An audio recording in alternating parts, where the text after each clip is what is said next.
So kung yung TNT, may posibleng maging impo 7 foot tall player pag tuluyang napapirma na ito.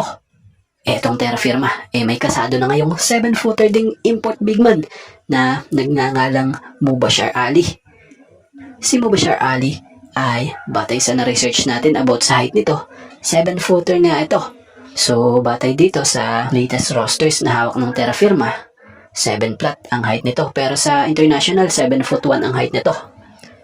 Ito yung pinanganak sa Finland. Produkto nga ito ng Florida Memorial University. At sa pagiging pro player niya, nakapaglaro nga siya sa iba't ibang liga sa iba't ibang bansa, gaya ng Turkey, Finland, and Georgia. So batay sa pro bowlers ang 7-foot tall player na ito ay nag-average sa 2025-26 Georgia Super League season ng impressive stats na 14.5 points per game, 9.7 rebounds per game, 2.3 assists per game, 0.2 steals per game, at 1 blocks per game. So makikita nyo ang estilo ng laro nito. Talagang masasabi mo na kasama siya sa type na modern big man. Dahil sa taas niya nga pong 7 flat or 7'1", kaya niyang mag-dribble ng maayos na kala mo'y guard kung gumalaw. May maayos itong opensa, inside man yan or perimeter. Kagandahan sa magiging import na ito ng Terra Firma Jeep ay mataas ang basketball IQ niya. Kaya niyang magdala rin ng team na siyang mapapakinabangan talaga ng Terra Firma.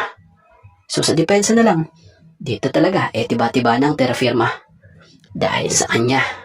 So asahan na magagamit ito ni Coach Ronald sa kanyang sistema. Speaking of Coach Eli Tenorio and Coach Tim Cone, so matunog nga ang usap-usapan ngayong posibleng pagpapalit or pagpalitin ng coach or pagpapalitan ng coach ng Ginebra at Magnolia. So kahit tayo nagulat rin dito nang mabasa natin mula sa post nitong si Inside of the PBA mula raw sa Snow Limit Show. So di na nga natin babasahin lahat. Kumbaga, kung ibubuod mo ito, parang sinasabi rito na 2 taon na lamang raw di umano ang binibigay kay Coach Tim para mag-coach sa Ginebra dahil sa gusto raw silang pagpalitin ni Coach Eli Tenorio ng team. So kung gusto nyo malaman ang buong kwento, basahin nyo na lang or pakinggan sa mismong nag-ulat na to.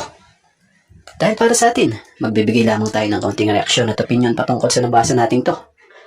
So kung sinasabi rito na malapit nang magpalitan ng coach ang team ng Jeans at Mugs, panigurado madaming magtataas ang kilay ng mga fans at maaaring yung iba matutuwa dahil mapupunta yung mga original na coach talaga sa kanilang mga pinanggalingan Kaya na lamang ni Coach Tim, dating head coach yan naman talaga noon ng Pure Foods franchise bago napunta yan sa Ginebra.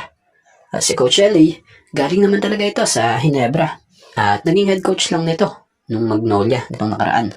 Pero kung halimbawang magkapalit man yan, for sure, maraming mga Ginebra fans and Magnolia fans ang matutuwa talaga, panigurado.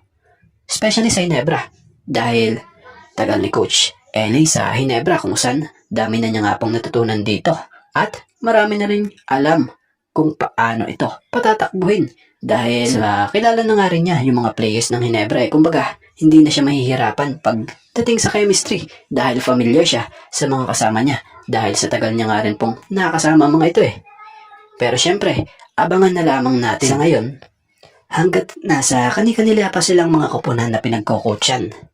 So patuloy pa rin naman natin silang suportahan, mapa Magnolia ka man or Ginebra.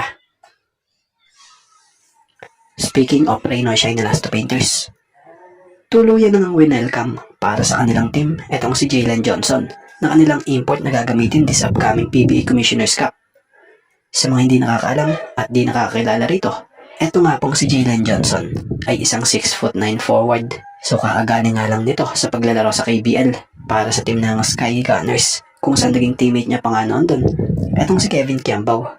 Kaya naman, nang mabalitaan nga ito ni KQ na maglalaro itong si Jalen Johnson sa Ross bilang import, tila ay pinagmalaki ito ni KQ dahil alam ni KQ kung anong kakayanan na meron ng isang Jalen Johnson kung saan bilib rin talaga siya rito. At speaking of bilib mukhang yan din ang nagustuhan ng Ross sa import na ito dahil sa estilo ng paglalaro nito.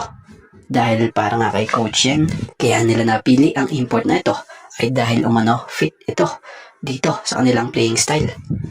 So kilala naman natin, ang Ross ay isang team na kilala sa sanay sa bilisan or takbuhang talagang sistema na meron yan. So itong si Jalen Johnson ay malinaw na pasok sa standard ni Coach Yeng dahil kinuha eh.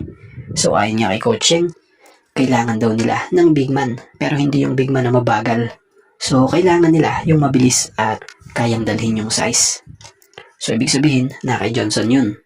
So ang big man nga na ito bukod sa mabilis na kumilos, ang dami pa niyang kayang gawin na bihira mo lang makikita sa ibang import or big man. May malawak din itong court vision. At ito yung big man na kayang bumitaw sa 3-point area at mahusay ring protector. So malinaw nga na malaki ang ine-expect ng nasabing koponan rito, lalo na ang pagiging two-way player nito. So para sa opinion nga natin, maganda rin talaga itong ginawang ito ng Reno Shinilas Painters dahil sinala talaga nila eh. Hindi sila basta-basta kumuha ng big man na malaki lang, kundi tinitingnan talaga nila at sinisigurado kung ito ba'y kayang sumabay sa playing style nila. Yung big man na kayang dumepensa at kayang sumabay sa takbuhan na siyang fit sa kanilang inaasahan. At bago nga ang lahat, baka naman po pwedeng makahingi ng isang subscription para sa ating channel or pakifollow na rin po kung nagustuhan nyo ang ating mga basketball update. At kung ito na may makakabigat para sa inyo, kahit isang like and share na lamang po. Maraming salamat po.